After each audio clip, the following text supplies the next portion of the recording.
Hello, everybody, and welcome to the Talking Groose. I am your host, The Groose. We're once again coming to you from the Rocket Courier Studios in wonderful Tempe, Arizona. And like every 2 weeks, across the table from me is the co-host, better known as Rich. How are you doing, co-host? Couldn't be better. It's been a good couple of weeks. How about you? It hasn't been too bad. It's just life. Right. Life, we got nothing else going on besides life, work, family, all those other fun and exciting things. I got some exciting stuff coming up in a couple of weeks. My son Richie's going to be here from Washington. Oh, well, maybe we could get him on the show. If he's here when we record. Yeah, I can't remember the days he's coming. I think it's like the 7th to the 12th or something like that. Well, I don't know. We'll make it a point to record him those days he's here, and have him here. Is he bringing the grandchild with him? He is. And I told him he had to stay with me. Oh. He wanted to stay with his friend, and I said nope. No, if you're coming here, you're staying with Dad. You're staying with me. I've seen little of my grandchild as it is. You're gonna let me see him. So, folks, I think what's going to happen when we do record, he's going to have the kid in his lap the whole time. He doesn't even know me, though. He's going to be screaming if that happens. Well, I'd be screaming too if I was sitting in your lap. I'd be screaming if you were sitting in my lap. Oh man, so. You ever go, and this is just my little take on things. You ever been driving around, and we drive around a lot, you and I, and you see something and you go, oh, that person just has to be a douche. Often. Yeah. So my latest thing is, I'd always thought this, but today I saw this on the way over to the studio. I saw somebody had it was a beautiful, brand new, 24, I don't remember what model it was, Mercedes. They had a paper plate still on it, said it was a 2024. And they took the thing and painted it that satin black. It looks like it's primered. My friend Niels used to have a satin black Mercedes. And I'm thinking to myself, cars are meant to be shiny. I like matte black. No, cars are meant to be shiny. Anyways, folks, on this episode, at least it wasn't a BMW. Well, blinkers might work. Anyways, folks, on this show this week, we're gonna once again cover some funny and humorous stories. More world records. Crazy ones. Yeah, we're more world records we're going to be going over, and definitely some of them are just off the wall. We might take a Talking Groose field trip and try to break one of these at one point.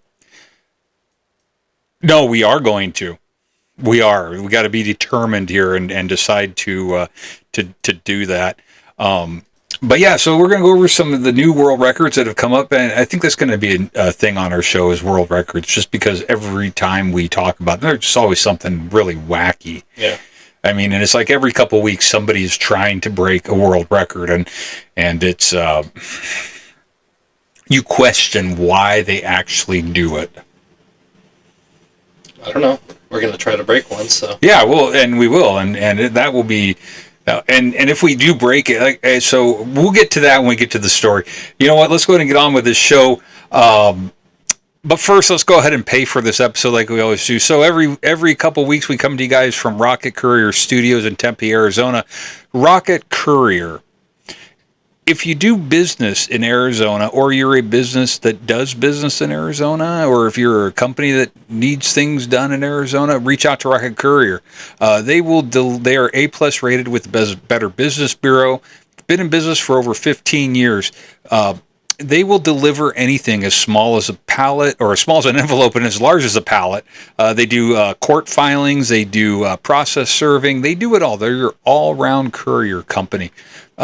Reach out to them on the web at rocketcourieraz.com, or you can call them at 480-217-0933.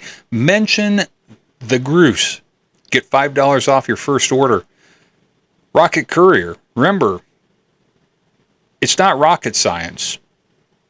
It's Rocket Courier.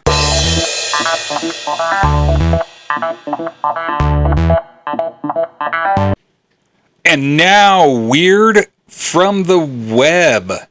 So as we do every couple weeks, we pick the weird stories that came up on the internet and have been that were quite amusing to us, I should say. We got some good ones this week. Let's go ahead and lead off. Have you ever used DoorDash? Yep, I have. You have. I've gotten a few things from DoorDash. You've got a few things. I've actually tried going on delivering DoorDash for a while, and every time you use DoorDash, you go up and you got to take a picture of the item that's sitting there. They dropped it off at the door. For them too. Yeah, and most people have Ring cameras anymore out here, at least. So it's you get to see a lot of stuff. So go ahead and go. Let's go ahead and get into this article here. So, raccoons steal a DoorDash order. A Florida woman took out her phone and started recording when a trio of masked bandits stole her DoorDash taco order from in front of her door. They must have been magic tacos. Yeah. Katerina Severus said she opened the front door of her West Palm Beach apartment to retrieve her DoorDash order from Talkin' Tacos, but she instead came face to face with 3 raccoons who were enjoying her late night meal. My jaw dropped, she said. She took out her phone, recorded the video of the scene, which she posted to TikTok. Once they started hissing, I shut the door so fast I was like, they can have it. It's fine. Okay, so hold right there. So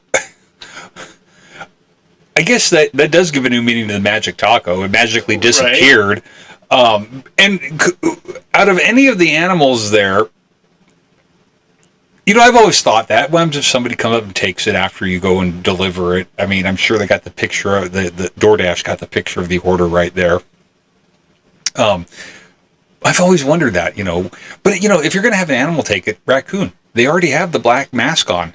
It was Florida. At least it wasn't a gator.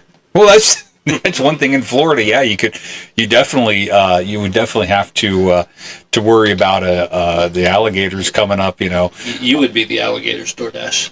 Yeah. Yeah. It's a cute story, though. I mean, it's cute. We're going to work on folks up through the next coming couple of weeks. We're going to work on trying to get video into some of our stories here. Just haven't figured out how to do that yet. So you guys can see the video. It was cute. Go to UPI and they have the video on there of it. I want to thank UPI for all their good, hilarious stories. I mean, these stories are good. We pull a lot of them out of UPI. We pull a lot of them out of the AP and some of the local stuff here. But yeah, that's I've never ever thought of an animal coming up and I mean, no, here who knows what it would be. Coyote? Yeah, Gila monster. I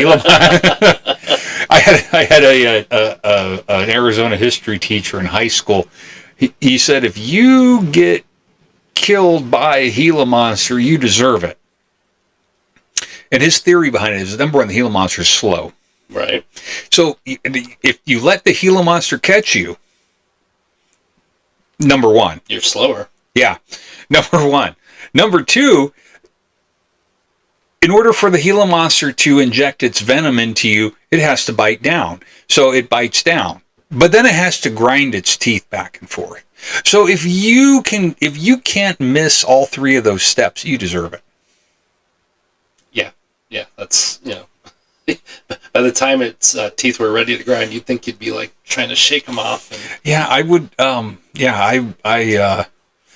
wouldn't do it. I couldn't do it. You remember Snakes on a Plane, don't you? I do. I think Wesley Snipes was in it. No, it was Samuel L. Jackson and Christina Ricci. Okay. Snakes on a Plane. It was a cinematic hit. Sure, we'll go with that. Yeah. So once again, our friends across the pond. It's not the English this time. Mm. It was there was a flight that came out of Amsterdam. It was going from Amsterdam to Detroit. They had to turn around quickly when maggots fell out of an overhead bag onto a passenger. They must have known it was going to Detroit. Yeah, nothing but maggots. It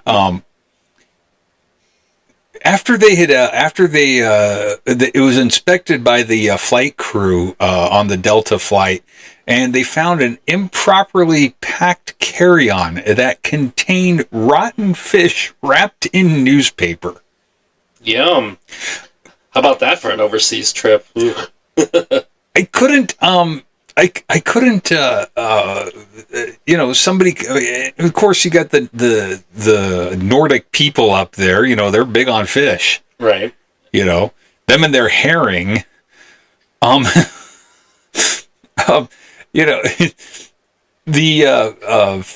It says here, Phil Schott, I guess is how you pronounce it, a Netherlands native who resides in Iowa, had told Fox 2 Detroit that the woman was freaking out, trying to kind of fight off these maggots. Maggots, I guess, could be like snakes. They're small, they're slithery, they do their thing. They're disgusting. Actually, snakes are actually really they're no, they're not slimy at all, but they look it. My girlfriend's, I think 2 of her sons at one time had snakes in my old house. Yeah, they're nice. They're actually, I wouldn't own one myself, but I deal with enough snakes every day. Yeah. In fact, on our St. Patrick's Day episode, or when we get out close to that, we need to. Well, of course, we got to have some Irish something around here, and we'll talk about snakes. It says that they found out that there was a rotten fish in there. Schott said, "I didn't see everyone's reaction to the bag being open, I did see everybody's reaction to the bag being open, which was just an immediate pinching of the nose." And so the Delta flight was less than an hour into its almost 9-hour flight when it turned around. Was the passenger that had this fish in, was he like bringing it to Detroit to share with family or something? Hey, I caught this up in the Nordic area, and hey, I'm bringing a fish home. We're not going to pack it on ice, and it's going to rot. No. Yeah, no. After dealing with delivering seafood. Yeah, no. Yeah, you leave that. You have to have it in a bag. That would go bad in no time. In all my years in the grocery industry, we used to have fresh seafood cases where they would actually every day they'd set them up. If you did that, you could not get the smell of fish out of your nose for weeks.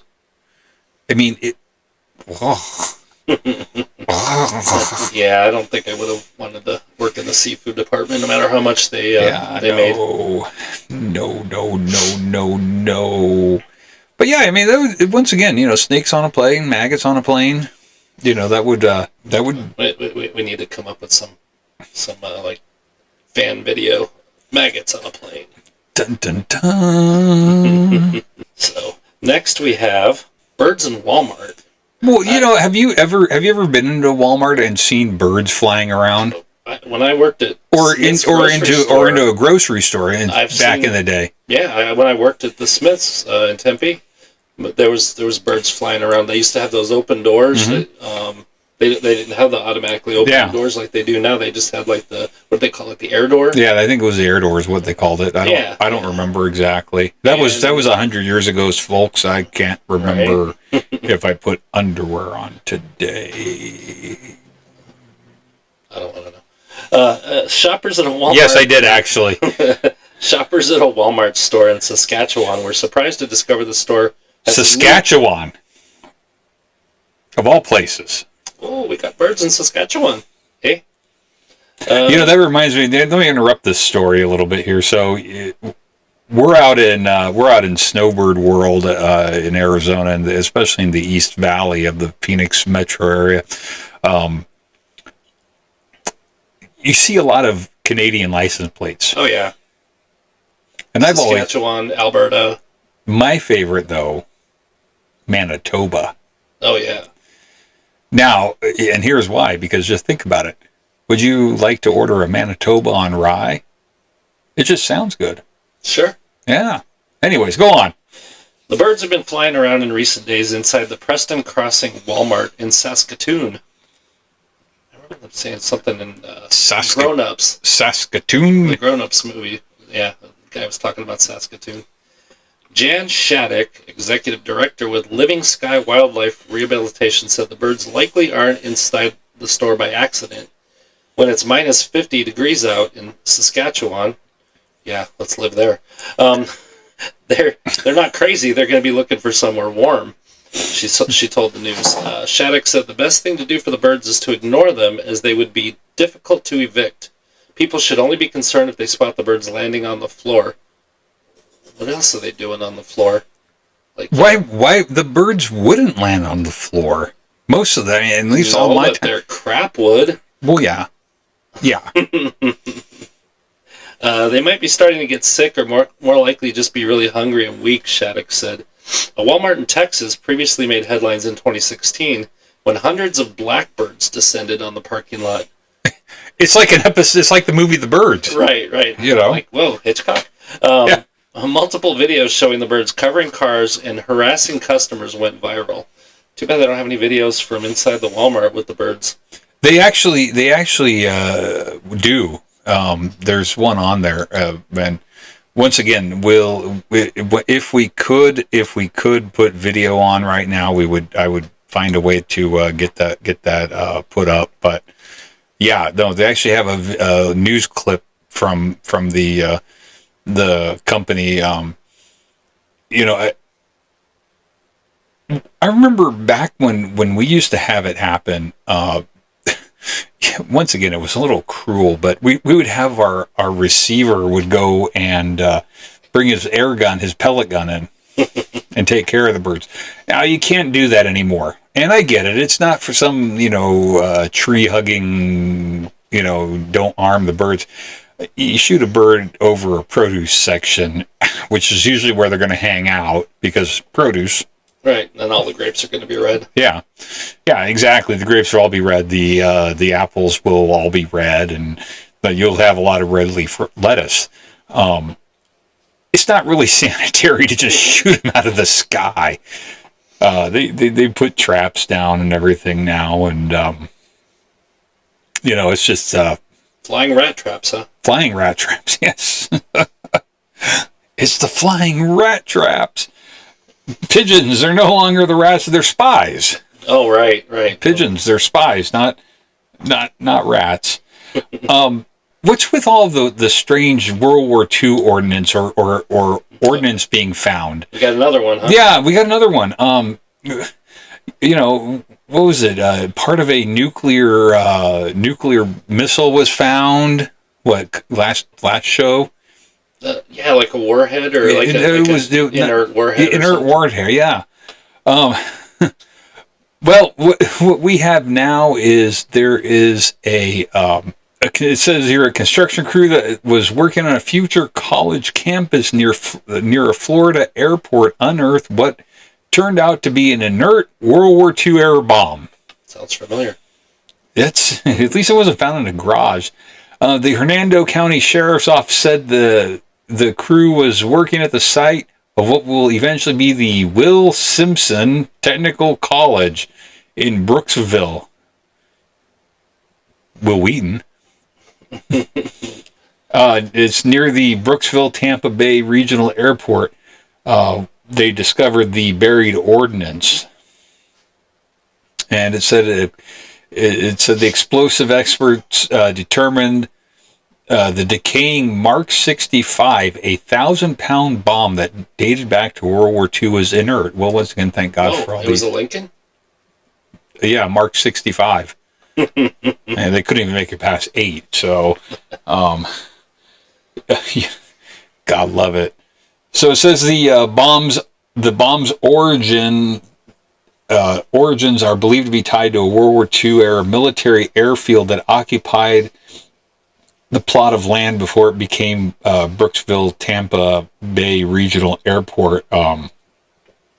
It was a training field for B-17 Flying Fortresses and the B-24 Liberators. That makes me wonder what's around Falcon Field. Yeah, Falcon Field, and what's up near where the proving grounds used to be.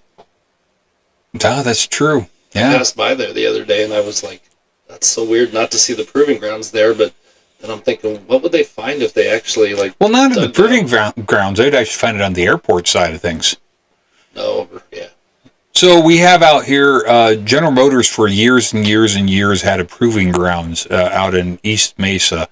And just to the west of it, actually literally across the street, was the very far east end of what used to be Williams Air Force Base. It was a training facility that was used during the Cold War.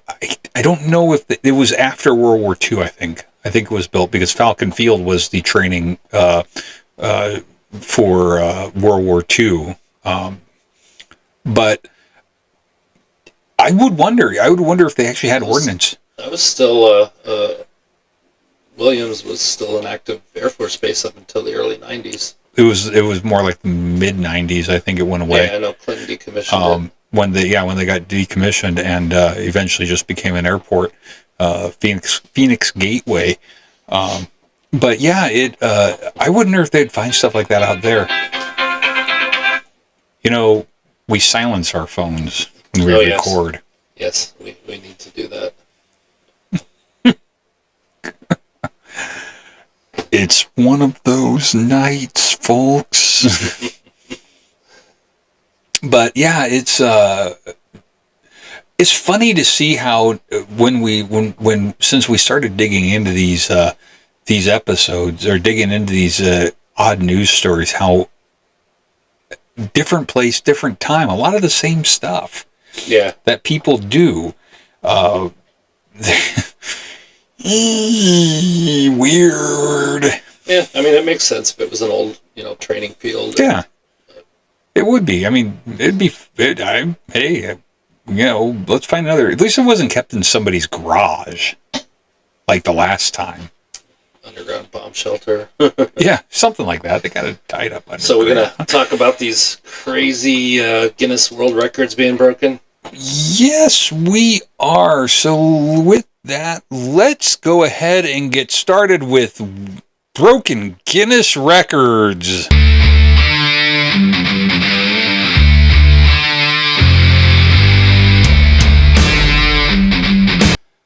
All right, now back with world records. We've on this show we've found a number of world records every couple weeks we've done this. There's always been something new that somebody has broken a record. What do we have? What do we have going in this start leading off this week?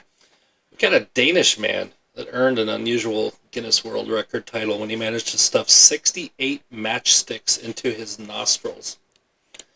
Peter van Tengen Buskov, 39, was awarded the title for the most matches held in the nose. Wait, was he on a plane from the Denmark and had fish with him? Maybe that's, he was trying to cover up the smell. Sticking the matches in there. Yeah. When he surpassed Guinness World Records goal of 45 matchsticks. Wow, he didn't just surpass it, he surpassed it. Yeah, he crushed it. I mean, if you're going to go big or go home. Surprisingly, it didn't really hurt. He told GWR, whatever GWR Guinness is. World Records. Oh, duh. I have fairly large nostrils and quite stretchy skin. I'm sure it helped a lot. Buskov said he chose the matchstick challenge after researching different world records he could attempt. He said he doesn't think he can currently beat his own record, but he hasn't ruled out trying again in the future. Okay, So, number one, why would there be a world record of how many matchsticks can you put up your nose? I don't know, but I think I can beat him. I think we could beat him. We got both big noses. Yeah, I gotta do my nostril exercises, but I think I could fit at least 34 in each side. I'm gonna go for 34. I would do it. I would do it. So everybody, so with that being said, so after the posting of this episode, sometime before the recording of the next episode, we will try to break that Guinness record, and we will record it for everybody live, or not live, but we'll record it, right, and upload it. If we can put in 69 or more, we will then take that video and we will go ahead and submit the paperwork to Guinness. I just hope that those, what'd you say, blue diamond? The diamond, just diamond. Diamond, and I really, and I'm concerned about, is diamond a good enough match to do that with? I mean, it's like the gold standard of wooden matches here in America. Right. Yeah. I don't know what the match in where was he again? Denmark? Danish. I don't know what the match is that they used out there. Something was rotten. Yeah. It smells a little fishy in here. I think I'm going to put matches in my nose and light them on fire. The one thing I'm worried about when we do this is... burning your mustache off? No. I kind of already did that when I shaved. But, my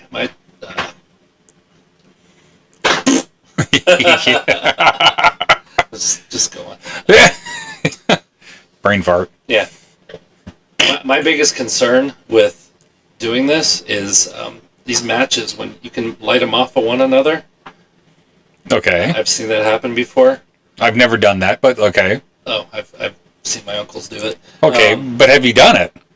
Well, yeah, after my uncles did it. Okay. Like, I can do that too. And so it's, if we accidentally do that, are we going to have eyebrows left? Guess we'll wait and find out. Yeah, we're going to wait and see. Stay tuned. Stay tuned for the next installment of Do We Have Eyebrows? Yeah, but it's why would somebody I don't know, but we're gonna attempt to break that record, guys. It's coming up. You'll see it here first. We will attempt to break that record, and if we ever stumble across any record that is we feel we can actually beat that record, we're gonna try it. We're going to try it, yeah. Peter, you got competition. Yeah. Watch out. Coming from on the other side of the country here. Or other side of the world, I mean. So have you ever... we're both not like the most physically fit people out there, nor have we ever been. But you ever take an ice bath? No. Okay. I don't like extreme heat. I don't like extreme cold. That's why I live in Arizona. Well, so an ice bath, they say after you work out or play sports, you take the ice bath to help reduce swelling, right, and inflammation. Yeah, it's a little bit of a shocker. I've done it once. It's a little bit of a shocker, but once you get acclimated, oh my God, it feels great. Fly. Or maggot. I think maggots become flies, don't they? I don't know. I'm not a scientist. Anyway. I just play one on TV. So anyways, a health and wellness company in Australia, they set a Guinness record when they had 509 people take ice baths at the same time on a beach. And I'd like to see how they got people to line up for that. So the company set up inflatable pools on the beach. Participants entered together with about 12 bathers in each pool. It says the participants were required to remain submerged up to their neck for at least 3 minutes to qualify for the record. A total of 537 people made the attempt, but only 509 managed to go the distance. The previous goal was 483 people to win the record, and they actually had a Guinness World Records adjudicator was present to give the official certificate to the organizers. That's one we won't be trying. I'm not going to. I'm not going to go see if I can become hypothermic. Hypothermic. Yeah. No. No, that's a little too cold for me. We got another one here that is, who likes pancakes? I love pancakes. I mean, it was National Pancake Day. International Pancake Day. Kansas Town broke the record, 2 pancake world records for International Pancake Day. The records for the longest line of pancakes and the highest pancake toss were attempted in the run-up to the 75th International Pancake Day race, an annual event that takes place each year on Shrove Tuesday in Liberal, Kansas, and Olney, England. Once again, our friends across the pond. And a place called Liberal. Anyway, Liberal's International Pancake Day nonprofit attempted the pancake line record on Monday, creating a 923.23 foot line of approximately 2,800 flapjacks. The current world record of 429.25 feet was set in London in February of 2020. Is this like Pancakes Across America?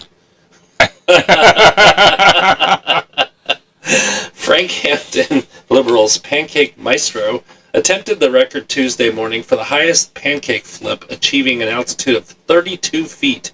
Holy crap. What was he doing? Did he launch? Put it on a launcher or something? I know. Did he have one of those potato launching guns or something? The current record of 31 feet and 1 inch was set by Dominic Cuzacria in 2010. I'm guessing he's Italian. Both record attempts must now be reviewed by Guinness World Records adjudicators before becoming official. Wow, so if we stick matchsticks up our nose, we're going to be having some Guinness World Record adjudicators come and visit us? Well, hopefully they do. But once again, I think what we need to do is set out 69 matches on a table, so each of them... Make it 70. Let's go an even 70. Yeah, let's just do an even 70. We'll set they come in a box of 250, I think it is. What number are we thinking of? 70. 69, dude. Oh, yeah. Anyway. Well, to go along with that, for Pancake Day, here locally in Phoenix, this article, thanks to KTAR News 92.3 FM, great radio station if you like talk. Anyways, this is from them. There was an attempt to break the tallest pancake stack here in the valley, in the Phoenix area. A place called Joe's Diner. They missed. Just fell short basically of the requirements needed to beat the Guinness World Record. Joe's Diner is located on 7th Avenue between Camelback and Indian School Roads in Phoenix. It's in the Melrose District. They attempted to set a record that Tuesday. They went for 3 attempts. It says, but fate and other plans, as well as a towering 50-pound stack of pancakes, wavered at a mere 2 feet 2 inches before its downfall. So the world record for it was 3 feet 4 inches, and that was a total of 213 pancakes. Now, do these pancakes, are they regulated by size? Is there can you make them thinner so you can make more, or? I don't know if there's a I'm looking at the picture here, and they all look pretty uniform. Yeah, there probably is an actual uniform. The pancakes have to be a certain size, and those are some big pancakes. Though they're round, they're like a cake. They're like the size of a cake. Oh, I see. The way they stacked them. This guy could do like that famous restaurant in Amarillo. Oh yeah, the steak place. Yeah. You get the 72-ounce steak, you get it free. You eat these 50 pancakes, you get them free. Oh, talk about bloating. Yeah. Wow. Jeez. It's painful enough watching one of those Nathan's hot dog eating contests. Yeah, I think at my biggest, I couldn't have even done that. No. That would have been... I like hot dogs once in a while, but... Nathan's are good hot dogs, though. Well, any hot dog that's, all beef or something like that, they're good. They're better than, Like the Bar S. I wasn't going to name a brand, but... Bar S. Bar S. They're good for fish bait when you're fishing for catfish. I think that's what my brother feeds his dog after he comes in from taking a... Yeah. Yeah, exactly. Going out in the backyard. So we got, once again, it's a week filled with matchsticks. There was another world record that was tried to be broken earlier not earlier this week, but earlier this month. There was a French gentleman who he spent 8 years building a 23.6 foot tall model of the Eiffel Tower from matchsticks. Wow. Richard Plod. It said he used 706,900 matchsticks, but the record-keeping organization initially told him he was disqualified because he used matchsticks that weren't commercially available. Wow, that's good. Yeah, and well, you see what it is they wound up the company. He initially started his sculpture with store-bought matches, but ended up striking a deal with a company to sell him 33-pound boxes of headless matches. Keep his eyebrows. Oh, that's true. He won't set the thing on fire. 8 years. He'd be like, well, there's 8 years I ain't getting back. And if they didn't, it's really neat looking sculpture. I mean, it did take some talent to do it. I got to say that. But if Guinness didn't reverse their ruling, which they did, okay. That says we corrected some inconsistencies with our rules, which now allow the matchsticks to be snipped and shaped as the modeler sees fit. Yeah. So if Guinness didn't reshape their rules, I would have lit it on fire and said, "Well, that whole project went up in smoke." Yeah. Made me lose my joke there. That was a good one, though. That's a lot of wood. But yeah, no, it's a week for matchsticks. That's all I got to say. February is a month of matchsticks, actually. You thought creating the Eiffel Tower out of Legos would be fun? That'd be a blast. They have one. Yeah. They have one, and it's like some 3.5 feet tall or something. I believe it. It's huge. It costs about $700 also, but I've seen a full life-size Darth Vader Lego. Oh yeah, I've seen those. Yeah. Those they have them at all the Lego stores. Some of the Lego stores and everything. This was at Disney way back in the early 2000s. So. Yeah, but they had it at the Lego Disney store, the Disney Lego store, I should say. Sure, we'll go with that. Yeah. So let's go on to let's get on and let's bring you Let's Talk.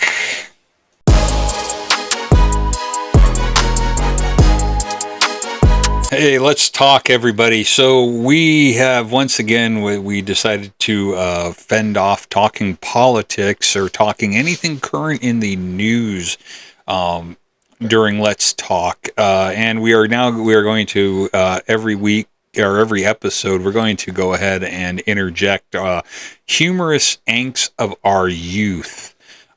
Digging deep for this one, but this is one of our favorites. Yeah, I completely agree. way back in the day before everybody had one of these, like Swiss Army knife of back in the day, everybody had a Swiss Army knife. Yeah. Back in the day when not everything was contained in something you put in your pocket, we had what was called a payphone. Yes, the payphone. So we are going to now talk to you guys about the payphone. So we had a friend who worked overnight in a convenience store, and this was one of these little convenience stores that it wasn't small, but it wasn't big by any. It was back in the early '90s, and they still had some of the ones where it was on the island. Yeah, that's what I was going to say. It was in the middle. Yeah, it was a little convenience store. It was in the middle of between the gas pumps, all the gas pumps, and like I said, it wasn't huge by any means, but. He worked overnights, and he would always, I'd go by and visit him, because at the time I got done, I was working until later in the evening. So in the evening I'd go over and I'd hang out and talk, and we'd just, shoot the breeze and do whatever. Cause once again, you're working a gas station in the middle of the night, there's not much to do. Right. But he would always tell me stories about this payphone that was on the corner of the parking lot or the lot, and how in the middle of the night he would see these people walking up to it, not just driving up. They would walk up and they would use the payphone. And he had to keep an eye out on these people because of the fact it was, once again, the safety of the whole issue, of the whole thing. The safety of himself and probably any patrons that are coming to fill gas late at night, on their way home from working late. And so he would keep an eye on this, and he got tired of it, really tired of these people. In like 2 a.m. or 3 a.m, people would come up and they go to use the payphone. So, can you say drugs? Yeah. Drugs are bad, okay? Yeah, well, that's how they used to make deals with payphones. They couldn't be tracked.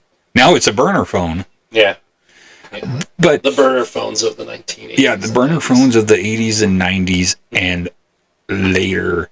But anyway, so there were many nights where I would be there with him, and I would see this payphone, and I'd see people using it, and he would just get frustrated with it. And I got frustrated for him watching it, because I thought how ridiculous it would be, somebody being out there in the middle of the night using a payphone. So we kept trying to find ways that he brought up a point. He's like, we need to find something to just maybe deter them from using the phone. So one night I showed up and I said to him, like, that's a great idea. Great idea. Now, all the payphone handles, the actual receivers were gray, or a dark gray, almost the same color as multi-purpose grease. Okay. So I said to him, like, well, this is what we're going to do. I'm going to take some multi-purpose grease, and I'm going to slather it on the earpiece of the phone. Just make it smooth so it doesn't look like anything. It doesn't look like you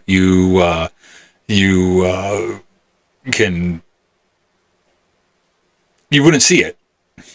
So the person who grabbed it would get an earful of goo. And they did. And they did. We saw it happen. It's too bad we didn't have these then, because we could have videoed that. But yeah, thank God we didn't have them back then. That would have been a YouTube. That would have been a YouTube, and we would have been like the guy who rode the motorcycle at 150 miles an hour. Oh, well, I don't think you'll get arrested for putting grease on the phone, but wait, there's more. But wait, we're not there yet. So we did that once, and I remember watching it, and the lady comes up. This lady comes up. I don't know if I'd call her a lady, real looking, drug addict. Yeah. I didn't say that though. But anyways, they come up to the phone and they pull it off. They take it off, not even paying attention to it. Take it off, stick it to their ear, and you can see they pull it back, and they're looking at it like, what the hell? And then they're she's rubbing her hair, all the greases in her hair. And And we're like, sweet. Maybe she won't. The same person always came at the same time almost every night, he said. And I'm like, sweet, she won't be doing this again now. She'll figure over this, she'll think twice before doing it. So, it was done. He went and cleaned the phone up. And a couple days go by, don't hear anything about it. I popped in again after work one night, and, he hadn't heard anything. Nobody's been up there. Nobody even bothering. And we're like, hey, sweet, we fixed it. We solved your problem. All right, sorry about that, folks. We had a little bit of a technical difficulty there. So we didn't hear anything about anything from this. Our friend had never saw this lady again for a while. Well, then they started coming back again. We super glued a quarter onto the change slot. Oh, so they couldn't put change in. Yeah, we used a quarter of all things, because at the time, phone call was a quarter. Right. So we super glued the quarter on there. The phone company came out and fixed it, of course. We did things like we opened up the receiver and took the guts out of the receiver. Phone company fixed Phone company came out and fixed it again. Then one day, for some reason, I was at the gas station. You came with. We both went up there. We were out farting around or something that night. Yeah. And, well, what I remember is Joe saying something. You guys had told me a little bit about the phone. Yeah. Not everything, and Joe's like, I wish we could just yank that thing out. And I was like, okay, let's do it. Or let's see if we can do it, I think is what the words were. Yeah. And I was driving my old 1980 Camaro. Yeah, and that car was the source of many of our adventures, folks. Yeah. And so what we did is we ended up getting the Camaro. Joe was our friend who worked there. Joe and I walked out to the phone, and Rich takes the Camaro and backs it right up to it. And we were looking to see if Joe didn't have one in his car. There wasn't one in the Camaro, a tow strap. So we're trying to find a way to get the thing to pull the phone down. And I came up with a brilliant idea. I think it was me. It might have been you. To just put it in my trunk. Yeah. I drove up. I backed up close enough to it. We put the phone handle, the receiver, in the trunk. And close the trunk on it. And close the trunk on it. Now if you know the old payphones, the cord was like a metal cord. It wasn't a chintzy little cord. It had some sustenance to it. Yeah. That thing wasn't going anywhere unless you really did something to it. You really did something. And we really did something to it. Yeah. So Rich gets in his car and starts. They're like, okay, go ahead, take off. Puts it in gear and starts going, and he's not going anywhere. And Joe and I are standing there at the payphone, of course, very unsafe. We were right there in case to see it. Lucky that thing didn't whip out and smack you guys. Yeah, the phone booth, which was bolted into concrete. We noticed the phone booth starts bending, like a javelin, or like the pole that just like a building that's starting. Yeah. But it started bending, and it was the Camaro. I think you had to give it the gas a little bit because it wasn't going anywhere. No. And that thing give it more gas. Yeah, and so and that thing was starting to bend, and it was just going and going, and I'd say it probably got down to like a good 45-degree angle.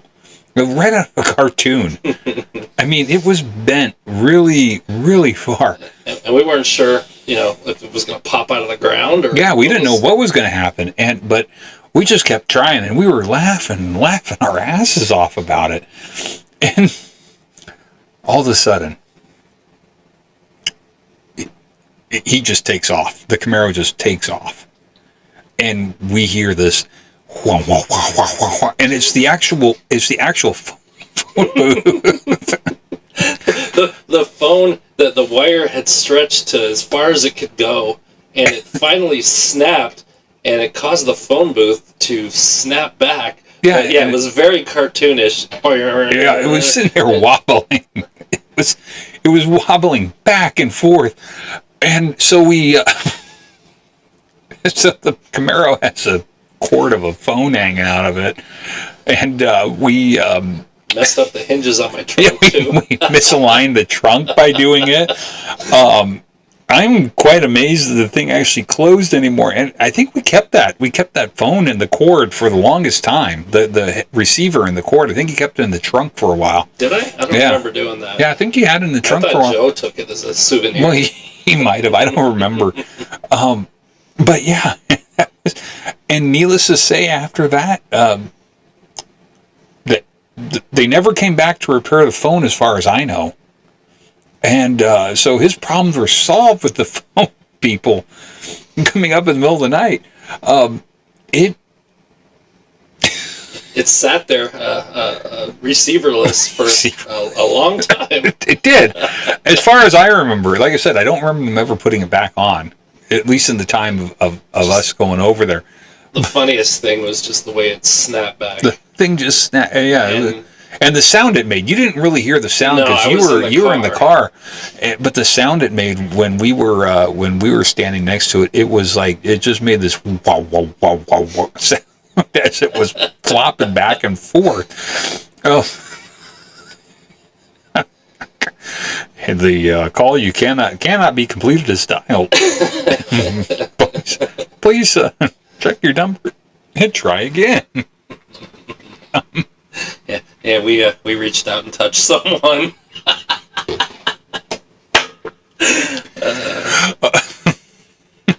Way to go, Ma Bell. That's another one, kids. It used to be called Mountain Bell. And then we had Pacific Bell, and we had Atlantic Bell, and we had East, or whatever. But yeah, the cover photo for this episode is an actual payphone. It took me a hell of a long time to actually find it, and to find it. So you get to see what one. If you don't know what one looks like, you'll see what it looked like. This one that I found the picture of is actually mounted to a wall, but it's still the same one, same type, same exact type, but it's mounted to a wall without the phone on it. Because maybe somebody pulled up in a Camaro and pulled it off. You never know. I don't know. Well, anyways, everybody, with that being said, let's go ahead and conclude this episode. We feel that we have wasted enough of your time and listening. We have, as my daughter would say when I'd crank up the heavy metal in the car, we have audibly assaulted you enough. So we're going to stick this show in the trunk of my old Camaro and just take off. Just go. We're not even gonna stop this time, and we're just gonna keep going. Anyways, with that being said, once again, you can always follow us on social media at The Talking Goose. We're on X, formerly the Twitter machine, Instagram, Facebook. Go here on YouTube. You can visit us. Always looking forward to comments, hints, tips, suggestions. Once again, thanks to our sources. We don't get a chance to thank them enough. If anyone listens, UPI, the AP, and the local KTR News, 92.3 FM. And thanks to us for being so crazy when we were young. Yeah, and thanks to us for. But with that being said, look for the Match in Nose episode coming up here soon. Within the next couple weeks, we're going to go ahead and try to crush the world record. No, not crush it. We're going to try to break it. Snort. Yeah, we're going to snort the world record. And if this leads to a trip to the emergency room, I hope your premiums are paid up. Oops. But yeah, keep an eye out for that episode. It'll be coming out here soon as a bonus because we know how much you guys like us and miss us and got to get more of us.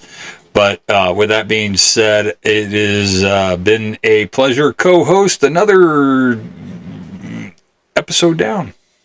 Yeah. Let's go exercise our nostrils until next time. What are we going to sit there and go like this? I just did. I was flexing. Yeah, we're doing. Do the Bewitched. Not like anybody knows who Bewitched is anymore. Yeah, that's their parents. That's even our generation. We grew up watching Bewitched. Yeah, reruns. Reruns, though. But, I mean, we still watched it. Anyways, everybody, until the next episode, you guys all have yourself a good night. And remember, let's talk.